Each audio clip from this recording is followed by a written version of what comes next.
எங்களுடைய தலைவருடைய உத்தரவுக்கு இணங்க நடந்து காட்டினோம். நானும் கலந்துக்கிட்டு அதில் பேசினேன். என்னோடு சேர்ந்து எங்களுடைய கூட்டணி கட்சி தலைவர்கள், விவசாய சங்க நிர்வாகிகள், விவசாயிகள், பொதுமக்கள் நிறைய பேர் அதை கலந்துக்கிட்டு சிறப்புரையாற்றினாங்க. நான் கிட்டத்தட்ட ஒரு 25 நிமிஷம் அதில் பேசினேன். முழுக்க முழுக்க இந்த ஆட்சி அமைஞ்ச பிறகு விவசாயிகளுக்கு என்னென்ன விதமான துரோகங்களை செஞ்சுருக்கிறாங்க, தேர்தல் வாக்குறுதின்னு பொய் வாக்குறுதியில் சொல்லி விவசாயிகளை எப்படி ஏமாற்றிருக்கிறாங்க, மேகதாது அணை கட்டுவதற்கு கர்நாடக அரசு மிக தீவிரமாக முயற்சி பண்ணிகிட்டு இருக்கு. அங்கே இருக்கக்கூடிய முதலமைச்சர் அனைத்து கட்சி கூட்டத்தை கூட்டி மேகதாது அணை கட்டுவோம் அப்படின்னு தொடர்ந்து சொல்லிட்டு இருக்கிறாரு.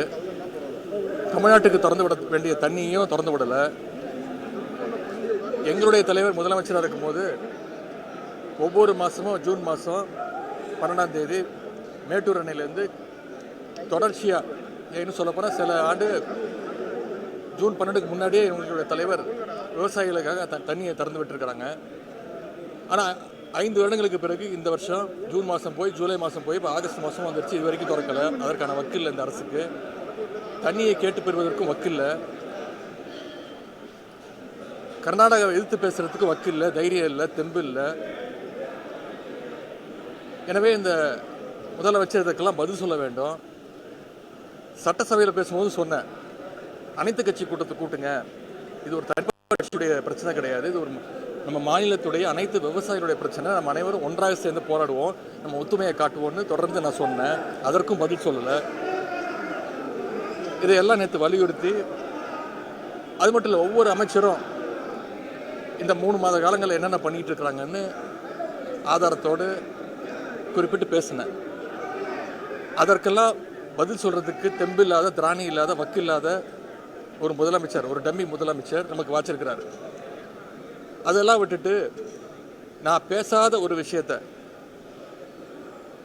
கட் காப்பி பேஸ்ட் பண்ணி சில விஷயங்களை ஆட் பண்ணி, நான் யாரையும் தவறாக பேசவில்லை, முழுக்க முழுக்க விவசாயிகளுக்காக தான் பேசினேன். நேற்று பேசும்போது சொன்னேன், இந்த அரசு, குறிப்பாக இந்த கட்சியை, இந்த தற்கொலை கூட்டமே அவங்களுடைய பாலிசியே வந்து டைவர்ஷன் டாக்டிக்ஸ் தான். முழுக்க முழுக்க ஃபேக் நியூஸு, டைவர்ஷன். ஏதாவது ஒரு பிரச்சனை மாநிலத்தில் எழும்போது அதை டைவர்ட் பண்ணுறதுக்கு வேறு ஏதாவது ஒரு பிரச்சனையை எடுக்க வேண்டியது, முதலமைச்சர் ஒரு ஃபோட்டோ ஷூட் நடத்த வேண்டியது, திமுகவுடைய திட்டங்களை போய் சுற்றி பார்க்க வேண்டியது, போஸ்ட் கொடுக்க வேண்டியது, ரீல்ஸ் போடுறது, அமைச்சர்கள், சட்டமன்ற உறுப்பினர்கள்லாம் அந்த பள்ளிக்கூடத்துக்கு போய் அங்கே இருக்கக்கூடிய மாணவர்கள்லாம் வர சொல்லி அவங்க கட்சி பேரை சொல்லி கோஷம் போட சொல்லி அதை ரீல்ஸாக போடுறது, அவங்களுடைய சட்டமன்ற உறுப்பினர்கள் மேலே அவங்களுடைய நிர்வாகிகளே இது வரைக்கும் பல்வேறு குற்றங்களை சொல்லியிருக்கிறாங்க, பாலியல் குற்றங்கள் சொல்லியிருக்கிறாங்க. அதற்கெல்லாம் இது வரைக்கும் எந்த நடவடிக்கையும் எடுக்கலை. எல்லாத்துக்கும் ஒரு டைவர்ஷன் டாக்டிக்ஸ் யூஸ் பண்ணுறாரு இந்த அரசு, இந்த முதலமைச்சர். அது மாதிரி இன்றைக்கி நேற்று நான் பேசின பிறகு அது விவசாயிகள் இடத்துல மிகப்பெரிய ஒரு வரவேற்பை பெற்ற பிறகு, விவசாயிகள் இடத்துல மிகப்பெரிய ஒரு எழுச்சி ஏற்பட்ட பிறகு அதை எப்படியாவது டைவர்ட் பண்ணணும்.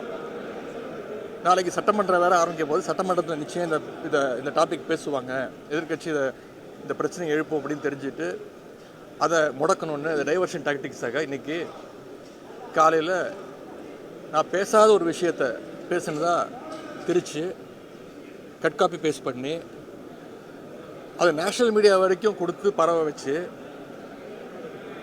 காலைல காவல்துறை வந்து என்னை கைது செய்ய போகிறேன்னு வந்தாங்க. கைது செய்ய போகிறதா சொன்னாங்க. நானும் சரி, நான் முழு ஒத்துழைப்பு தரேன்னு சொல்லி அவங்களோட போனேன். கைது செய்யப்படும் போதே நான் பத்திரிகையாளர் கேட்கும்போது சொன்னேன், இதை எப்படி பார்க்குறீங்க இந்த கைது அப்படின்னு. நான் சொன்னேன், ரொம்ப நகைச்சுவாக பார்க்குறேன், இது ஒரு காமெடியாக பார்க்குறேன்.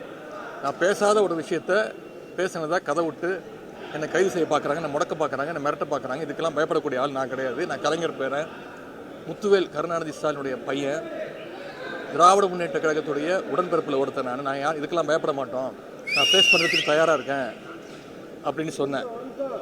அதே மாதிரி கோர்ட்டுக்கு போய் என்ன சொல்லியிருக்காங்க அரசு வழக்கறிஞர், அவரை கைது செய்கிற நோக்கமே எங்களுக்கு கிடையாது, ஜஸ்ட் விசாரணை கூட்டு போகிறோம் அப்படின்னு சொல்லி அரசு செலவில், மக்கள் வரிப்பணத்தில் கிட்டத்தட்ட ஒரு 3000 காவலர்கள் பாதுகாப்போடு ஒரு டெரரிஸ்ட்டை கூட்டு போகிற மாதிரி சென்னையிலேருந்து சாலை வழியாக 400 கிலோமீட்டர் தஞ்சாவூர் வரைக்கும் கூட்டிகிட்டு போய்